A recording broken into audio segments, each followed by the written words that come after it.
تمہاری اولاد دین سے دور ہو جائے گی، تمہاری اولاد قرآن کریم کے تعلق سے شکوک و شبہات میں مبتلا ہو جائے گی۔ اور آج ہماری گناہگار نگاہیں اس چیز کو دیکھ رہی ہیں۔ ہمیں اس چیز پر توجہ دینے کی ضرورت ہے اور اس چیز کو سمجھنے کی ضرورت ہے کہ اگر آج ہم نے اس ارتداد کے تعلق سے اپنی نگاہوں کو نہیں کھولا اور اگر ہم نے اپنی اولاد کے تعلق سے اس چیز کی فکر نہیں کی تو یاد رکھ لیجئے گا کہ آنے والا وقت ہمارے اور آپ کے حق میں کوئی زیادہ اچھا ثابت نہیں ہوگا۔ اور یہ ارتداد کہ جس کو دین سے دوری کہا جاتا ہے، ارتداد کا مطلب کیا ہوا کرتا ہے کہ ایک آدمی اسلام کو چھوڑ کر کے چلا جائے۔ پہلے زمانے کے اندر جو ارتداد ہوتا تھا وہ ایسا ہی ہوتا تھا کہ ایک آدمی مرتد ہو گیا، اس نے کہا کہ میں مسلمان نہیں رہنا چاہتا، میں عیسائیت کو قبول کرتا ہوں۔ اس نے کہا مسلمان نہیں رہنا چاہتا، یہودیت کو قبول کرتا ہوں۔ اس نے کہا مسلمان نہیں رہنا چاہتا، اس نے اپنے آپ کو سناتن دھرم میں داخل کر لیا۔ تو اگر کوئی معاشرے میں ایسا فرد ہوتا تھا تو تمام کے تمام علاقے والے اس کے بارے میں جان لیا کرتے تھے اور سمجھ لیا کرتے تھے کہ یہ ہماری برادری سے نکل گیا، اور جب وہ برادری سے نکل گیا تو تمام کے تمام تعلقات اس سے ختم کر دیے جاتے تھے۔ یہ وہ ارتداد تھا جو پہلے چلا کرتا تھا۔ آج کا ارتداد یہ نہیں ہے، بلکہ آج کا ارتداد یہ ہے کہ آدمی بظاہر مسلمان بنا ہوا ہے لیکن اس کے ذہن و دماغ میں قرآن کریم پر بھی سوالات ہیں، اس کے ذہن و دماغ میں امام الانبیاء کی سیرت پر بھی سوالات ہیں، وہ صحابہ کے تعلق سے بھی مطمئن نہیں ہے، وہ علماء کے تعلق سے بھی مطمئن نہیں ہے، بزرگان دین کے تعلق سے مطمئن نہیں ہے۔ ہم اور آپ اپنے دلوں کا مشاہدہ کریں، ہم اور آپ اپنے بارے میں سوچیں کہ کیا ہم صحابہ کے تعلق سے مطمئن ہیں؟ ہم آپ اس بات کو سوچیں کہ بزرگان دین کی زندگی پر ہم کو اطمینان ہے؟ ہم آپ اس بات کو سوچیں اگر ہمارے سامنے حضرت امیر معاویہ جیسی مقدس صحابی شخصیت کا نام لے دیا جاتا ہے کیا ہمارے چہروں پر ہوائیاں نہیں اڑنے لگتی ہیں؟ ہمارے سامنے اگر اورنگزیب عالمگیر علیہ الرحمہ جیسے فاتح کا نام لے دیا جاتا ہے تو کیا ہم کو ہوائیں نہیں سونگ جاتی ہیں؟ یہ صورتحال ہماری اور آپ کی بن چکی ہے کہ ہم اپنے آباء و اجداد کا نام بھی فخر کے ساتھ لینا گوارا نہیں کرتے۔ جس قوم کی صورتحال یہ بن جائے کہ وہ اپنے آباء و اجداد کا نام بھی فخر کے ساتھ نہ لے، اپنے نبی پر بھی اس کو اطمینان نہ ہو، نبی کی شادی پر اس کو اطمینان نہ ہو، صحابہ کے تقدس پر اس کو اطمینان نہ ہو، تابعین کی عظمت اس کو تسلیم نہ ہو، اپنے بزرگان دین کی زندگی پر وہ سوالات اٹھائے، علماء کی زندگی پر اس کو اطمینان نہ ہو، تو یاد رکھ لیجئے گا اس قوم کو زندہ رہنے کا حق حاصل نہیں، بلکہ اس قوم کو حق ہے کہ اس کو ملیا میٹ کر دیا جائے اور اس کو ظلم و ستم کا نشانہ بنایا جائے۔ جو آج اور آپ ہم اپنی آنکھوں سے دیکھ رہے ہیں یہ صرف اور صرف ما اصاب من مصیبت فبما کسبت ایدیکم، اللہ رب العزت نے قانون بیان کر دیا ہے۔ حالات اگر آ رہے ہیں ظلم و ستم کی چکی میں اگر آپ اور ہم پس رہے ہیں، اس میں خطائیں دوسروں کی نہیں، خطائیں اور آپ کی اور ہماری ہیں۔ کتنے ہم میں سے ایسے ہیں جو قرآن پڑھتے ہیں، کتنے ہم میں سے ایسے ہیں جو قرآن پر اطمینان رکھتے ہیں۔ آج کالج اور یونیورسٹی کے اندر پڑھنے والے نوجوان کو سامنے بٹھا لیا جائے اور اس سے پوچھا جائے نماز کیوں نہیں پڑھتا، نماز پر وہ سوال کرے گا۔ اس سے پوچھا جائے صحابہ کی عظمت کو کیوں نہیں مانتا، صحابہ پر وہ سوالات کرے گا۔ اس سے کہا جائے علماء کے بیانات کیوں نہیں سنتا۔ آج وہ افراد آپ کے اس جلسے کے اندر بھی موجود نہیں اور ایسے جلسوں کو وہ خاتے میں نہیں لانا چاہتے۔ وہ سمجھتے ہیں یہ دقیانوس افراد ہیں، ان کو عقل نہیں ہے، ان کو سمجھ نہیں ہے، یہ آج سے 1400 سال پہلے کی باتیں کرتے ہیں۔ رب کعبہ کی قسم، جس کو آپ نے ترقی سمجھا ہے، جس کو آپ نے بلندی سمجھا ہے، آپ سمجھتے ہو یورپ کی چمک دمک میں جا کر کے ہم آگے بڑھ جائیں گے؟ آپ سمجھتے ہو امریکہ کے ناپاک قدموں میں جا کر کے آپ آگے بڑھ جائیں گے؟ رب کعبہ کی قسم، آپ کی اور میری کامیابی اس نئے زمانے میں نہیں بلکہ اس پچھلے زمانے میں ہے جو امام الانبیاء سے چلا تھا۔ اور ان دقیانوس، ان درویش صفت علماء کے بارے میں آپ اگر یہ گمان کرو گے اور آپ یہ سمجھو گے یہ دین کے علم بردار نہیں، یہ دین کو سمجھانے والے نہیں بلکہ دین کو بیچنے والے ہیں، دین کے نام پر کلنگ ہے، تو پھر میں کہوں گا کہ آپ کو مسلمان کہلانے کا حق حاصل نہیں ہے۔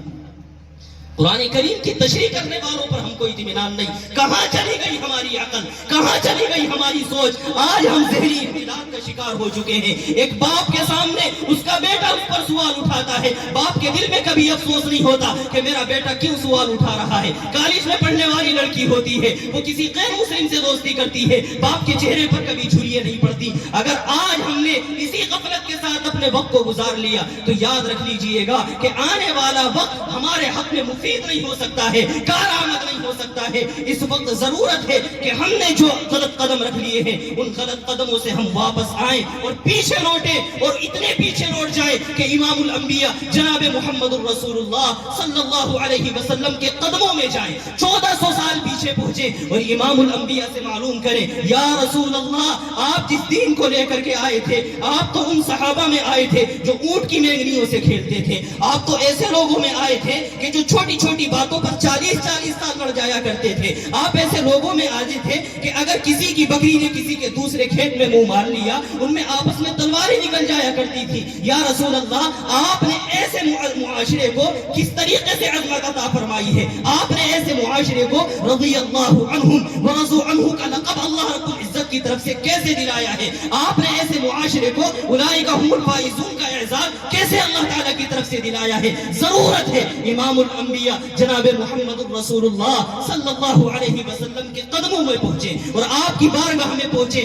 اور آپ سے بلندی کا راستہ معلوم کریں۔ امام الانبیاء بتائیں گے کہ بلندی کا راستہ کیا ہے، وہی بلندی کا راستہ ہے جس بلندی کے راستے کو امام الانبیاء نے صحابہ کو بتایا تھا، صحابہ نے تابعین کو بتایا تھا، تابعین نے اتباع تابعین کو بتایا تھا، اتباع تابعین نے بزرگان دین کو بتایا تھا، اور اسی اعزاز کا راستہ، اسی بلندی کا راستہ، اسی اقبال مندی کا راستہ بتانے والے آج کے ہمارے یہ علماء ہیں، یہ مکاتب ہیں، یہ مدارس ہیں، یہ خانقاہیں ہیں۔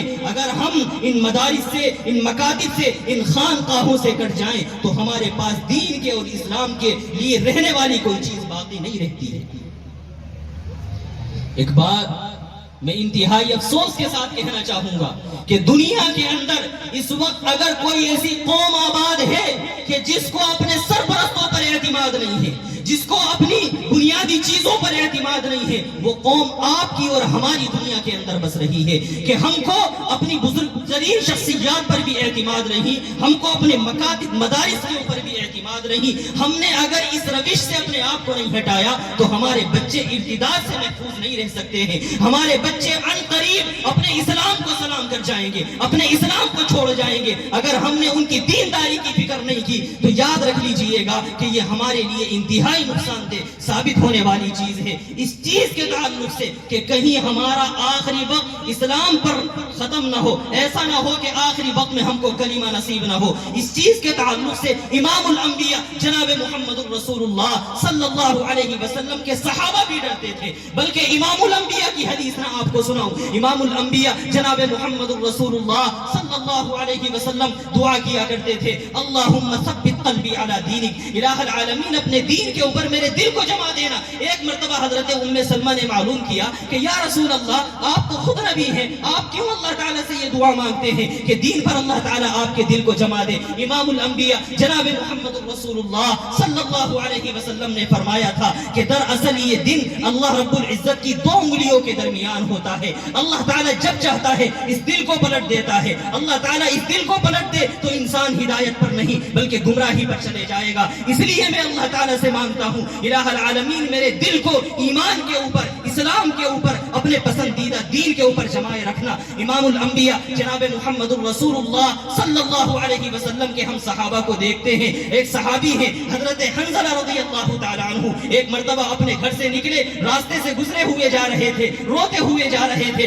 راستے میں حضرت ابو بکر صدیق رضی اللہ تعالیٰ عنہ نے معلوم کیا کہ حنظلہ کیوں رو رہے ہو؟ کہنے لگے کہ ابو بکر کیا بتاؤں، جب ہم امام الانبیاء کی مجلس میں ہوتے ہیں ہماری حالت کچھ اور ہوتی ہے، امام الانبیاء کی مجلس سے آتے ہیں ہماری حالت کچھ اور ہوتی ہے، مجھے تو ایسا لگ رہا ہے کہ میں منافق ہو گیا ہوں۔ حضرت ابو بکر صدیق کے سامنے جب حضرت حنظلہ نے یہ بات کہی تو صدیق اکبر بھی رونے لگے، کہنے لگے کہ واقعی صورتحال یہ ہے، امام الانبیاء کی مجلس کا نور اور ہوتا ہے، گھر میں آتے ہیں تو گھر میں آنے کے بعد وہ نورانیت ختم ہو جاتی ہے۔ دونوں مل کر کے امام الانبیاء کے پاس گئے، جا کر کے کہنے لگے یا رسول اللہ ہمیں اپنے دین کے تعلق سے خوف محسوس ہو رہا ہے، ہمیں اپنے اسلام کے تعلق سے خوف محسوس ہو رہا ہے، کہیں ایسا تو نہیں کہ ہم منافق ہو گئے؟ امام الانبیاء کے سامنے اپنی شکایت رکھی ہے، امام الانبیاء نے اس کا حل بیان کیا ہے۔ میں کہنا یہ چاہتا ہوں آج اور آپ آپ اور ہم اپنے ایمان کے تعلق سے بڑے مطمئن ہیں، ہاتھ پر ہاتھ رکھے ہوئے بیٹھے ہیں، اپنے گھٹنوں کے اوپر ٹھوڑیاں لٹکائے ہوئے بیٹھے ہیں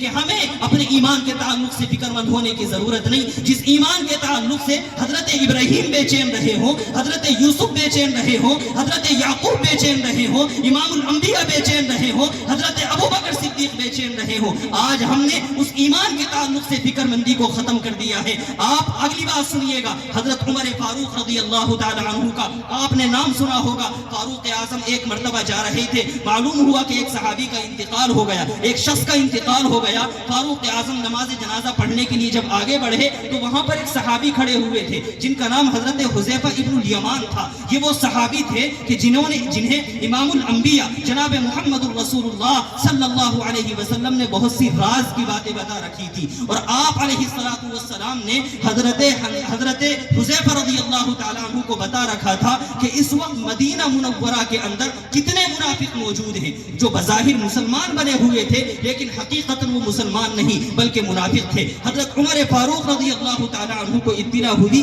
کہ ایک آدمی کا انتقال ہو گیا۔ فاروق اعظم آگے چلے ہیں اور اس کی نماز جنازہ پڑھنے کے لیے جب آگے بڑھنے لگے تو حضرت حذیفہ ابن الیمان نے حضرت فاروق اعظم کے دامن کو پکڑ لیا۔ فاروق اعظم نے پیچھے دیکھا، حذیفہ ابن الیمان کھڑے ہوئے ہیں۔ فاروق اعظم سمجھ گئے کہ کچھ دال میں کالا ہے۔ حذیفہ ابن الیمان کے قریب فاروق اعظم جاتے ہیں، پوچھا کہ کیا ہوا؟ حضرت حذیفہ ابن الیمان نے کہا کہ فاروق اس کی نماز جنازہ مت پڑھائیے گا، یہ آدمی مسلمانوں کے حلیے کے اندر منافق بنا ہوا تھا، یہ اسلام پر اعتماد نہیں کرتا تھا، یہ منافق ہے، اس کی نماز جنازہ مت پڑھائیے گا۔ فاروق اعظم الٹے قدم پیچھے ہٹے، حضرت حذیفہ رضی اللہ تعالیٰ عنہ کے ایک کونے میں لے گئے اور جانے کے بعد کہنے لگے، حذیفہ میں تجھے قسم دے کر کے پوچھتا ہوں، اللہ کی قسم دے کر کے میں تجھ سے یہ سوال کرتا ہوں۔ حذیفہ ابن الیمان گھبرا گئے، کہنے لگے بتائیے کیا بات ہے؟ فاروق اعظم نے کہا مجھے یہ بتاؤ کہیں ایسا تو نہیں کہ امام الانبیاء نے منافقین کی فہرست میں میرا بھی نام لکھ رکھا ہو، کہیں ایسا تو نہیں کہ امام الانبیاء کو میرے ایمان پر بھی اعتماد نہ ہو؟ حضرت حذیفہ ابن الیمان کو قسم دے کر کے فاروق اعظم نے پوچھا ہے، اور فاروق اعظم کو حضرت حذیفہ نے فرمایا کہ فاروق اللہ کی قسم آپ کا نام المنافقین میں نہیں۔ وہ صحابہ کہ جو اتنی شان رکھتے تھے کہ زمین میں ایک مرتبہ زلزلہ آیا ہے، پہاڑ پر فاروق اعظم کھڑے ہوئے ہیں، زمین پر آپ نے اپنی ایڑھی کو مارا ہے اور زلزلہ ختم ہو گیا ہے، ایسی طاقت رکھنے والا، ایسا جاہ و جلال رکھنے والا فاروق اعظم اپنے ایمان کی طرف سے اطمینان کا اظہار نہیں کرتا ہے۔ وہ فاروق اعظم کے راستے میں اگر شیطان آ جاتا ہے، فاروق اعظم کو دیکھ کر کے بھاگا چلا جاتا ہے۔ امام الانبیاء جناب محمد الرسول اللہ صلی اللہ علیہ وسلم نے ایک مرتبہ دیکھا کہ فاروق اعظم آ رہے، امام الانبیاء فوراً ہنس پڑے اور ایسے ہنسے کہ آپ کے دانت ظاہر ہونے لگے۔ حضرت فاروق اعظم نے آ کر کے معلوم کیا کہ یا رسول اللہ آپ کیوں مسکرا رہے ہیں؟ تو امام الانبیاء نے فرمایا کہ عمر جس وقت تم گلی کے اندر داخل ہوئے تو شیطان گھوم رہا تھا، تم کو دیکھ کر کے شیطان بھی خارج کرتا ہوا بھاگ گیا ہے۔ وہ فاروق اعظم کے جس کو اللہ تعالیٰ نے وہ شان عطا فرمائی ہو، اپنے ایمان کے تعلق سے بے چین ہے۔ آج ہم اور آپ اپنے ایمان کے تعلق سے مطمئن ہیں۔ ایسی صورتحال میں ہمیں ضرورت ہے کہ اپنے ایمان کی طرف ہمیں توجہ دینی چاہیے، اپنی اولاد کے ایمان کی طرف ہمیں توجہ دینی چاہیے۔ میں بات کو مختصر کر رہا ہوں، ورنہ تو حضرات صحابہ کے بعد تابعین کے زمانے کے بے شمار واقعات ایسے نمونے کے پیش کیے جا سکتے ہیں کہ آخری وقت میں وہ اپنے ایمان کی سلامتی کے لیے اللہ رب العزت کے سامنے رو رو کر کے گڑ گڑا کر کے مانگ رہے ہیں۔ آپ کے اکابر میں نام آتا ہے حضرت مولانا اشرف علی تھانوی نور اللہ مرقدہ کا۔ ایک مرتبہ حضرت تھانوی اپنے مریدین کے درمیان بیٹھے ہوئے تھے، کسی مرید نے حضرت تھانوی کی تعریف کر دی کہ حضرت اللہ تعالیٰ نے آپ سے بڑا دین کا کام لیا ہے، اللہ تعالیٰ نے آپ کو بڑی بلندی عطا فرمائی ہے۔ تو حضرت تھانوی علیہ الرحمہ فرمانے لگے کہ کس بات کی بات کرتے ہو، میں نے کون سا دین کا کام کر دیا ہے؟ میں تو یہ محسوس کرتا ہوں کہ کہیں میں یہ محسوس کرتا ہوں بلکہ میں یہ سمجھتا ہوں کہ دنیا کے اندر بسنے والے جتنے بھی مسلمان ہیں، دنیا کے اندر بسنے والے جتنے بھی بے ایمان لوگ ہیں، اشرف علی تھانوی ان تمام کے قدموں کی دھول بھی نہیں۔ حضرت تھانوی نے یہ بات کہی، وہ مرید خاموش ہو گیا، اس نے پھر اگلی بات تعریف کی کہی تو حضرت تھانوی کا اگلا جملہ اپنے سینے پر ہاتھ رکھ کر کے سنیے گا۔ حضرت تھانوی نے فرمایا تعریف مت کرو، میں یہ دیکھتا ہوں کہ دنیا کے تمام کافر، دنیا کے تمام کتے اور خنزیروں سے اشرف علی تھانوی ان کے سامنے بالکل ہیچ ہے، اور اشرف علی تھانوی ان کے سامنے کوئی حیثیت نہیں رکھتا ہے۔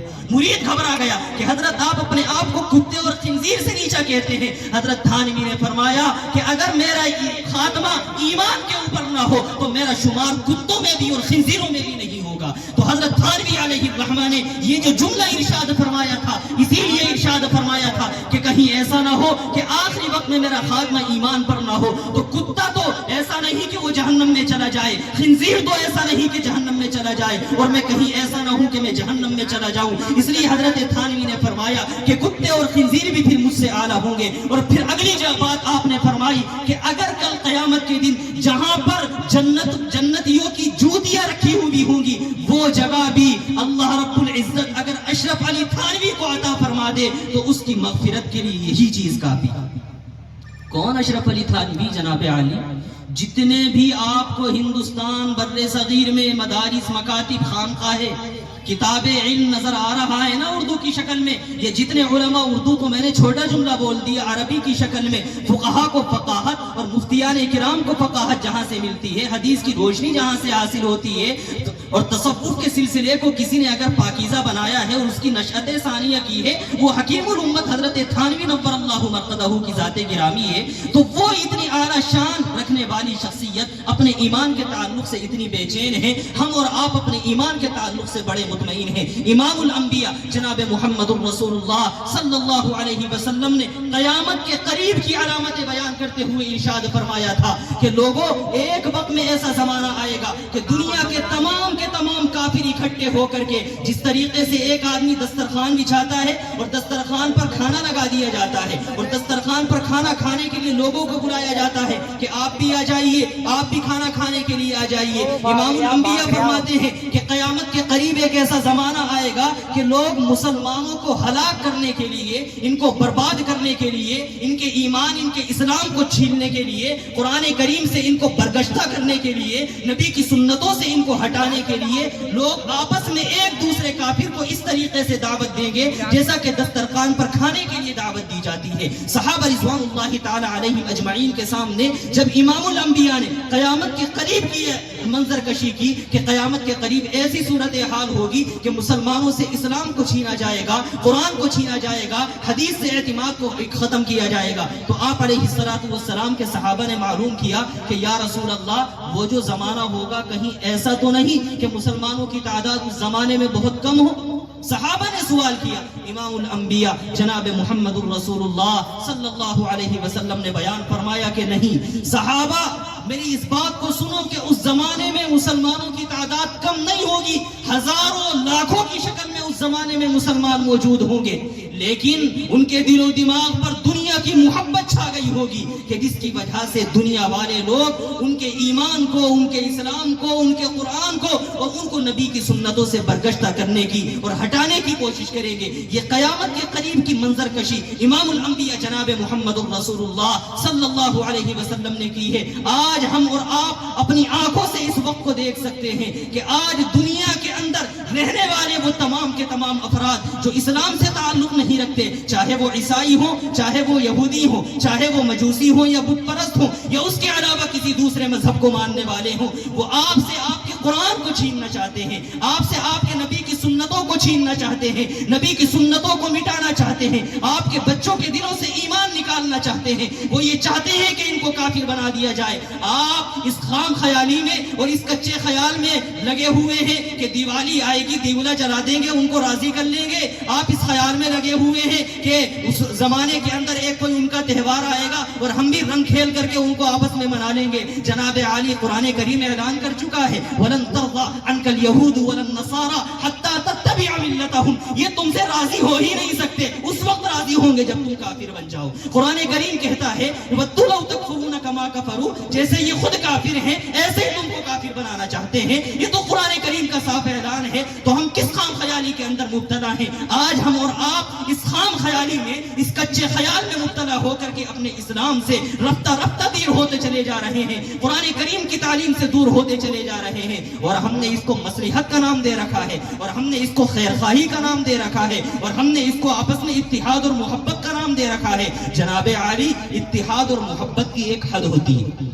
آپ اگر کسی اجنبی لڑکی سے کہیں نا کہ میں آپ سے اتنی محبت کرتا ہوں جتنی بیوی سے کرتا ہوں، تو علاقے والے اتنا لٹ بجائیں گے کہ 14 طبق انسان کے روشن ہو جائیں۔ محبت کی ایک حد ہوا کرتی ہے، آپ اجنبی سے محبت نہیں کر سکتے، بیوی سے محبت کرنے کا اور طریقہ ہے، اجنبی لڑکی سے محبت کرنے کا اور طریقہ ہے، بلکہ اس سے محبت کا کوئی حق ہی نہیں بلکہ ایک خیرخواہی کا حق ہے جو صرف اور صرف ایک بہن ہونے کے ناطے ہے، اس کے علاوہ تو شریعت اجازت نہیں دیتی۔ ہم لوگوں نے اپنے اسلام اور ایمان کو اتنا سستا سمجھ لیا ہے کہ ہم اس کی محبت میں اتنے آگے بڑھ چکے ہیں کہ ہم کو یہ معلوم نہیں ہوتا کہ کفریہ رسم کا ہم ارتکاب کر رہے ہیں، شرکیہ رسم کا ہم ارتکاب کر رہے ہیں۔ ہم سے اگر کہا جائے رمضان کے روزے رکھ لو، وہ تو ہم سے رکھے نہیں جاتے، عید کی خوشی سلیقے سے منا لو، وہ ہم سے نہیں منائی جاتی، مسجدوں میں جا کر کے نمازیں پڑھ لو، وہ کام ہم سے ہوتا نہیں، اور کرنے کے لیے ہمارے پاس دوسرے تہواروں کے کام ہوتے ہیں۔ یہ صرف اور صرف شیطانی خیالات ہیں۔ بلکہ میں یہاں پر امام الانبیاء کی ایک حدیث سناؤں۔ اللہ کے رسول صلی اللہ علیہ وسلم نے فرمایا کہ قیامت کے قریب ایک ایسا زمانہ آئے گا کہ آدمی صبح کے وقت میں مسلمان ہوگا اور شام کے وقت میں کافر ہو جائے گا، شام کے وقت میں بستر پر مسلمان ہوگا اور صبح کو جب اٹھے گا تو وہ کافر ہو جائے گا۔ یہ امام الانبیاء نے قیامت کی علامت بیان فرمائی ہے۔ آج صورتحال یہ چل رہی ہے کہ آدمی کے اسلام کا نہیں پتا، وہ یوٹیوب پر کسی چیز کو دیکھ رہا ہے، اسلام پر سوال اس کو پیدا ہو گیا، کسی عالم نے یا کسی اجنبی نے آ کر کے یوٹیوب کے اوپر تقریر کی اور تقریر کرتے ہوئے کہا کہ اما عائشہ سے جو رسول اللہ کا نکاح ہوا وہ نکاح ٹھیک نہیں ہے۔ کسی نے آ کر کے کہا قرآن کریم میں جو غزوات کے تعلق سے آیتیں ہیں، جہاد کے تعلق سے آیتیں ہیں، ان کو نکال دینا چاہیے اس لیے کہ حالات اس کا تقاضا نہیں کرتے۔ آپ کا ذہن اس کی بات سے متفق ہو گیا، آپ بھی سوچنے لگے کہ ہاں بھائی قرآن کریم سے ان آیات کو نکال دینا چاہیے۔ آپ اگر اس ذہن کو لے کر کے سوئیں گے، آپ مسلمان نہیں سوئے بلکہ کافر سوئے ہیں۔ قرآن کریم نبی علیہ السلام نے اسی کو بیان فرمایا، آدمی رات میں جو سوئے گا ایمان کی حالت میں اور صبح میں جب اٹھے گا تو کافر ہونے کی حالت میں اٹھے گا۔ آپ اور ہم اس خام خیالی میں بھی مبتلا نہ رہیں، ہم یہ سمجھنے لگ جائیں کہ جناب عالی یہ تو ایسے لوگوں کے تعلق سے نبی نے بیان کر دیا ہوگا جو لوگ دین سے بالکل بھی شد بدھ نہیں رکھتے، دین سے تعلق نہیں رکھتے۔ امام الانبیاء جناب محمد الرسول اللہ صلی اللہ علیہ وسلم نے ایک عجیب و غریب بات ارشاد فرمائی۔ اللہ کے رسول صلی اللہ علیہ وسلم نے فرمایا کہ قیامت کے قریب ایک ایسا زمانہ آئے گا کہ لوگ حج بھی کرتے ہوں گے، لوگ نمازیں بھی پڑھتے ہوں گے، لیکن ان حج کرنے والوں میں اور ان نمازیں پڑھنے والوں میں کوئی آدمی مسلمان نہیں ہوگا۔ مصنف ابن ابی شیبہ کی روایت ہے، امام الانبیاء جناب محمد الرسول اللہ صلی اللہ علیہ وسلم نے بیان فرمایا کہ قیامت کے قریب ایک ایسا زمانہ آئے گا کہ لوگ جمعے کی نماز پڑھنے کے لیے مسجد میں آئے ہوئے ہوں گے اور تمام کی تمام مسجد نمازیوں سے بھری ہوئی ہوگی، ہزاروں نمازی مسجد کے اندر موجود ہوں گے، اور ایک آدمی باہر سے ایک کنکری کو اٹھا کر کے مسجد میں پھینکے گا، وہ کنکری جس آدمی کے جا کر کے لگے گی وہ آدمی مسلمان نہیں بلکہ کافر ہو چکا ہوگا۔ یہ وہ زمانہ چل رہا ہے۔ اس زمانے میں ضرورت ہے ہمیں اور آپ کو کہ اپنے دین کے تعلق سے فکر مند ہوں، اپنے ایمان کے تعلق سے فکر مند ہوں، ہم اپنے اسلام کے تعلق سے فکر مند ہوں، نبی کی سنتوں کو زندہ کریں، اپنی اولاد کے تعلق سے فکر مند ہوں، ورنہ دنیا نے مکمل پلاننگ کر رکھی ہے، مکمل کوششیں کر رکھی ہیں کہ آپ کو آپ کے دین سے پھیر دیں، اور دین سے پھیرنے کے اگر بنیادی اسباب پر آپ غور کریں تو آپ کو معلوم ہوگا کہ دنیا کے اندر جتنی بھی طاقتیں ہیں، غیر اسلامی طاقتیں، وہ تمام کی تمام طاقتیں اس بات کے اوپر آمادہ ہیں کہ آپ کے پڑھنے والے بچے، آپ کے تعلیم حاصل کرنے والے بچے قرآن کریم نہیں بلکہ اس کے علاوہ دوسرے مذہب کی چیزوں کو یاد کرو۔ ابھی کرناٹک کے تعلق سے ایک ویڈیو ہمارے سامنے آئی، عجیب و غریب ویڈیو ہے۔ مسجد کے اندر بیٹھنے والے دو بچے ہیں، وہ بجائے اس کے کہ قرآن کریم پڑھیں ان کے سامنے قاعدہ رکھا ہوا ہے، اور اس قاعدے میں وہ بیٹھے ہوئے ہیں، قاعدہ ان کے سامنے رکھا ہوا ہے۔ اینکر نے آ کر کے معلوم کیا کہ بیٹا جب تم کھانا کھاتے ہو تو کیا پڑھتے ہو؟ تو بیٹے نے وہاں پر بجائے اس کے کہ بسم اللہ الرحمن الرحیم کہے، اس نے ایک بہت لمبا ایک ہندوؤں کے تعلق سے جو مہا بھارت کا ایک جملہ تھا، بڑا لمبا جملہ اس نے سنایا، اور اس نے کہا کہ اس جملے کو پڑھنے کے بعد ہم اپنے کھانے کو شروع کرتے ہیں۔ یہ ارتداد کی فضا ہمارے اور آپ کے گھروں میں داخل ہو چکی ہے۔ مدارس کے علاوہ جو اسکول ہیں، کالج ہیں، اور اس کے علاوہ جو عیسائیوں کے بنائے ہوئے ادارے ہیں، ان تمام کے تمام اداروں کے اندر منصوبہ بند پلاننگ کے ساتھ ہمارے بچوں کے دلوں سے ایمان کو، اسلام کو، قرآن کو، نبی کی عظمت کو، تقدس کو، صحابہ کی عظمت کو نکالنے کی مکمل کوششیں کی جا رہی ہیں، اور ہم اور آپ اس کے تعلق سے فکر مند نہیں. تو پہلا سبب ہمارے درمیان ارتداد کا یہ ہے کہ جو کالج اور یونیورسٹیاں غیر لوگوں نے بنا رکھی ہیں, ان کالج اور یونیورسٹیوں کے اندر ہمارے بچوں کے تعلق سے ارتداد اور ان کے اندر ارتداد کی لہر کو دوڑانے کی کوشش کی جا رہی ہے. دوسرا سبب اگر ہم اس پر غور کریں تو ہمارے غیر مسلم بھائیوں نے منصوبہ بند پلاننگ کے ساتھ ہماری مسلمان بہنوں کو اور بیٹیوں کو اپنے محبت کے اندر رجھا کر کے ان کو ارتداد کی طرف لانے کی انہوں نے کوشش کر رکھی ہے. تیسرے سبب پر اگر ہم غور کریں, ہمیں معلوم ہوگا کہ مسلمانوں کے اندر فقر و فاقہ اور افلاس اور غربت جو ہے, دوسرے لوگ اس غربت کا فائدہ اٹھا رہے ہیں, ان کو پیسہ دیتے ہیں اور ان سے ان کا ایمان لے لیا کرتے ہیں, ان سے ان کا اسلام لے لیتے ہیں. اسی طریقے سے ہمارے درمیان ارتداد کی اگر ایک وجہ ہے تو وہ وجہ یہ ہے کہ ہم یہودیوں سے, عیسائیوں سے اور دوسرے مذہب کے ماننے والوں سے دوستی کرتے ہیں, ان سے تعلقات قائم کرتے ہیں. حالانکہ قرآن کریم نے کہا لا تتخذوا اليهود والنصارى اولیاء بعضهم اولیاء بعض. قرآن کریم کہتا ہے ومن يتولهم فانه منهم, کہ جو ان سے دوستی کرے گا وہ انہی میں سے ہو کر کے رہ جائے گا. آج ہم اور آپ ان سے دوستی کرنے میں کوئی عار اور شرم محسوس نہیں کرتے. یہ ہمارے درمیان ارتداد کی وجہ ہے. ہمارے بچوں کا ذہن جو غیر اسلامی بن رہا ہے اس کی بنیادی وجہ یہ ہے. تو آج ضرورت ہے کہ ان تمام کے تمام اسباب سے ہم اپنے آپ کو دور کریں. آج ضرورت ہے کہ اپنے بچوں کو علماء کی صحبت میں بھیجیں. آج ضرورت ہے کہ مکاتب اور مدارس کی طرف ہم اپنے آپ کو متوجہ کریں. اگر ہم نے ان اسباب پر توجہ نہیں دی تو یاد رکھ لیجئے گا کہ ہماری اولاد کے اندر ما تعبدون من بعدی والی سوال کا جواب نہیں ہو سکتا ہے. ہماری اولاد دین کے اوپر باقی نہیں رہ سکتی ہے. ہمارے درمیان ایسے افراد جو اپنی 60 سالہ عمر رکھتے ہیں, 40 سالہ عمر رکھتے ہیں, 50 سالہ عمر رکھتے ہیں, جنہوں نے اپنے بچپن میں اپنے مکتب کے اندر پڑھا ہے, اپنے مدرسے کے اندر پڑھا ہے, ان کے ذہن و دماغ میں وہ عقائد بیٹھ چکے ہیں کہ اگر ان کی گردن پر تلوار رکھ دی جائے, اگر ان کے سامنے پیسوں کا خزانہ اور تحفہ پیش کیا جائے تو شاید وہ پیسوں کے لالچ میں آ کر کے اپنے ایمان کو, اپنے اسلام کو نہ چھوڑے. لیکن ان نسل کی فکر کرنے کی ضرورت ہے, ان بچوں کی فکر کرنے کی ضرورت ہے اور ان کی تربیت پر ہمیں توجہ دینے کی ضرورت ہے. اللہ رب العزت کے لاڈلے پیغمبر جناب محمد رسول اللہ صلی اللہ علیہ وسلم نے بیان فرمایا کلکم راع وکلکم مسئول عن رعیتہ.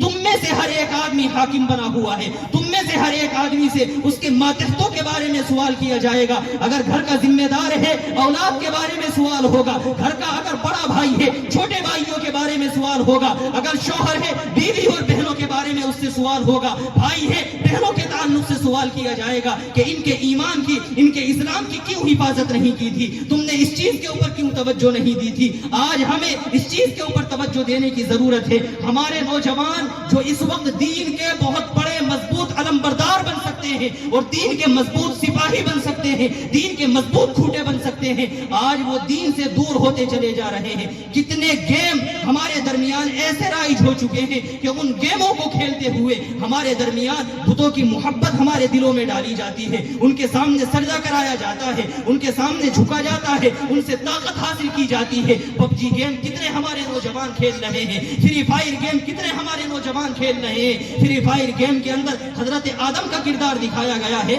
حضرت حوا کا کردار دکھایا گیا ہے. یہ ناپاک قسم کا نوجوان جو نماز نہیں پڑھتا, روزہ نہیں رکھتا, حضرت آدم کے کردار کو ادا کر رہا ہے. دف ہے ایسے مسلمان پر کہ ایک نبی کی عظمت کو, اس کے تقدس کو پامال کر رہا ہے. آج اگر ہم نے ان باریک باریک چیزوں پر توجہ نہیں دی تو کل اپنے ماتھے کے اوپر اور اپنے سر کے اوپر ہاتھ رکھ کر کے رونے کی ضرورت نہیں کہ ہماری اولاد دین سے دور ہو رہی ہے. یہی بچہ جب بڑا ہوتا ہے, اس سے باپ کہے بیٹا نماز پڑھ لو, بیٹے کی نماز پر توجہ نہیں ہے. باپ کہے کہ بیٹا عالم کا جا کر کے بیان سن لو, باپ بیٹا کہتا ہے کہ ان کے بیانات سے کیا فائدہ ہوتا ہے, وہی 1400 سال پرانی بیٹھ کر کے باتیں کریں گے, اس کے علاوہ تو کوئی بات ان کے بیان میں ملنے والی نہیں ہے. اس کے سامنے تو وہ جدید روشنی اور نئی روشنی آ چکی ہے. آج ہماری نسل اور ہمارے اولاد اور ہمارے بچے ان گمراہیوں کے اندر مبتلا ہیں اور ہم اس کی طرف سے اپنی آنکھوں کو مکمل بند کیے.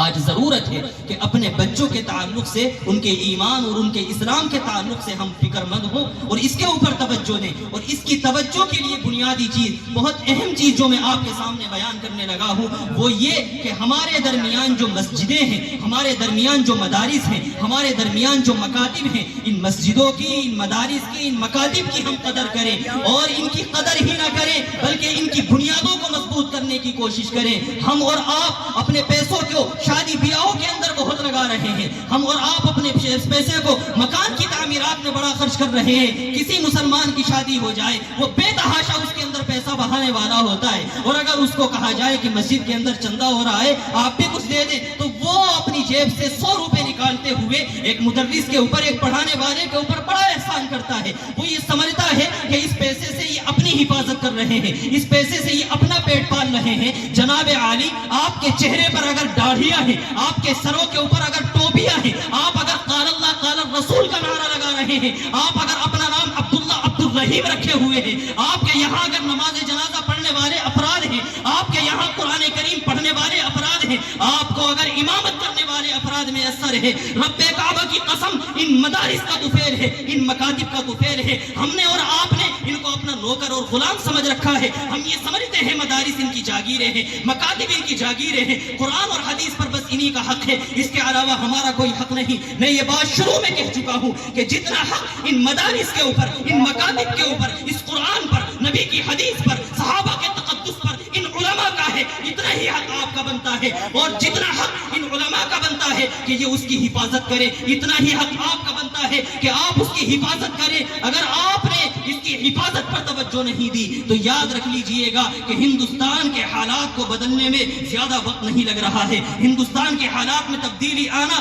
کوئی بعید نہیں ہے. ہمیں ضرورت ہے اس چیز پر توجہ دینے کی. اللہ رب العزت ہمارا اور آپ کا محتاج نہیں ہے. الم تر کیف فعل ربک باصحاب الفیل میں آپ پڑھ چکے ہیں اور سن چکے ہیں علماء کی زبانی. اللہ تعالیٰ کسی کا محتاج نہیں ہے. وہ خانہ کعبہ کی حفاظت ابابیل کے ذریعے بھی کرا سکتا ہے. قرآن اس کا کوئی پڑھنے والا نہ ہو تب بھی وہ اللہ اللہ ہے. نبی کی سنتوں پر کوئی عمل کرنے والا نہ ہو تب بھی محمد محمد ہے. وہ قابل تعریف ہے, ان کی عظمت میں اور تقدس میں کوئی کمی نہیں آ سکتی. ضرورت آپ کو اور مجھ کو ہے, ضرورت اس بات کی ہے کہ ہم اور آپ اللہ رب العزت کی طرف متوجہ ہوں. اللہ رب العزت کے دین کو پھیلانے والے جو اڈے ہیں, جو خانقاہیں بنی ہوئی ہیں, جو مدارس بنی ہوئی ہیں, ان کی حفاظت کو اور ان کی بنیادوں کو پختہ کرنے کی کوشش کریں. اللہ تعالیٰ حقیقی بات یہ ہے کہ کسی کا محتاج نہیں ہے. ایک عالم کا واقعہ لکھا ہے, قریبی زمانے کا واقعہ ہے, کہ ان کو آ کر کے باورچی نے خبر دی کہ حضرت جی آپ نے اپنے مدرسے کے اندر بچوں کو رکھ رکھا ہے,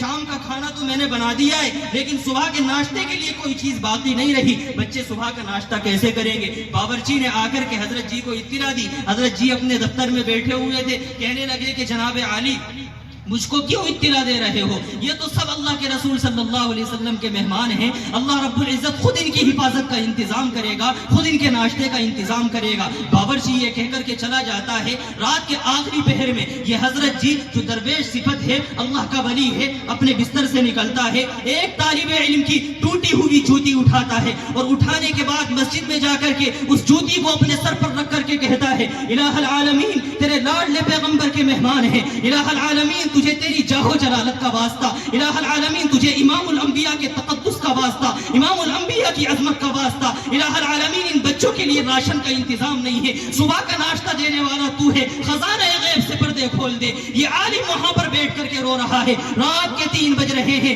گیٹ کے مدرسے کے دروازے پر دستک ہوتی ہے. ایک آدمی آتا ہے, آنے کے بعد راشن اتارتا ہے, 3 لاکھ روپے باورچی کے حوالے کرتا ہے. باورچی کہتا ہے اتنی رات گئے, تم کو آنے کی ضرورت کیا ہے؟ کیوں, کس نے تم کو بھیجا ہے, کیوں آئے ہو؟ کہنے لگے مجھ سے پوچھنے کی ضرورت نہیں, اس سے جا کر کے پوچھو جو مسجد میں گڑ گڑا رہا ہے. اللہ رب العزت کے سامنے خدا کی قسم اللہ تعالیٰ آپ کا اور میرا محتاج نہیں ہے. آپ اگر دیں گے تو آپ ہی کا فائدہ ہوگا, اور اگر آپ نہیں دینا چاہتے تو تحفے ایسے پیسے پر خرچ کرو, تعمیرات میں خرچ کرو, شادی بیاہوں میں خرچ کرو, جہیز میں خرچ کرو, اپنے پٹاخوں میں خرچ کرو, اپنے میلے ٹھیلے میں. اللہ تعالیٰ کو اس ناپاک پیسے کی ضرورت نہیں ہے. آپ ہی اس پیسے کو خرچ کر کے اپنی آخرت سنوارنے والے ہیں, اور آپ نے پیسے کو خرچ کر کے اب تک اپنی آخرت کو سنوارا ہے. آج ضرورت ہے کہ شادی بیاہوں کو ہلکا بنا کر کے اپنے بچوں کی تعلیم پر توجہ دی جائے, مدارس پر توجہ دی جائے, مکاتب پر توجہ دی جائے, اور خانقاہوں پر توجہ دی جائے. اور اگر ہم ان سے اسی طرح کٹے رہے جیسا کہ ہم اب کٹ رہے ہیں تو پھر یاد رکھ لیجئے گا, میں اس جملے کو بار بار دہرا رہا ہوں, ہوں کہ آنے والا وقت ہمارے اور آپ کے حق میں کوئی خیر اور اچھائی لے کر کے نہیں آ رہا ہے. ہمیں اس چیز پر توجہ دینے کی ضرورت ہے. میں نے آپ کے سامنے مدرسے کے تعلق سے ایک بات رکھی ہے. آپ میں سے مجھ کو بتائیں کہ کتنے افراد ایسے ہیں جو مکاتب اور مدارس کے تعاون کے لیے اپنے آپ کو تیار پاتے ہیں اور اپنے پیسے کو تعمیرات شادی بیاہوں کے علاوہ اس کے اندر بھی ایک وافر مقدار میں خرچ کرنے کی کوشش کرتے ہیں. بتائیں کون ایسے حضرات ہیں؟ کوئی نہیں ہے ماشاءاللہ سے. کوئی بھی ہاتھ اٹھانے کو تیار نہیں ہے. آپ لوگ اپنے پیسے کو مدرسوں میں، مکاتب میں، مسجدوں میں خرچ کرنا چاہتے ہیں کہ نہیں چاہتے؟ اگر چاہتے ہیں تو اپنا ہاتھ اٹھا کر کے زندہ دلی کا ثبوت دیجئے گا کہ ہم خرچ کرنا چاہتے ہیں اپنے پیسے کو اللہ رب العزت کے کلمے کو بلند کرنے کے لیے، امام الانبیاء کی سنت اور امام الانبیاء کے تقدس کی بقا کے لیے. اور اگر ہم اس کے اندر اپنی جان کی اور اپنے مال کی قربانی نہیں دیتے ہیں تو پھر یہ ہمارے لیے خیر کی چیز نہیں ہوگی. اللہ تعالیٰ مجھے بھی اور آپ کو بھی کہنے سننے سے زیادہ باتوں کو سمجھنے کی اور ہم سب کو ان پر عمل کرنے کی توفیق مرحمت فرمائے. وآخر دعوانا الحمدللہ رب العالمین.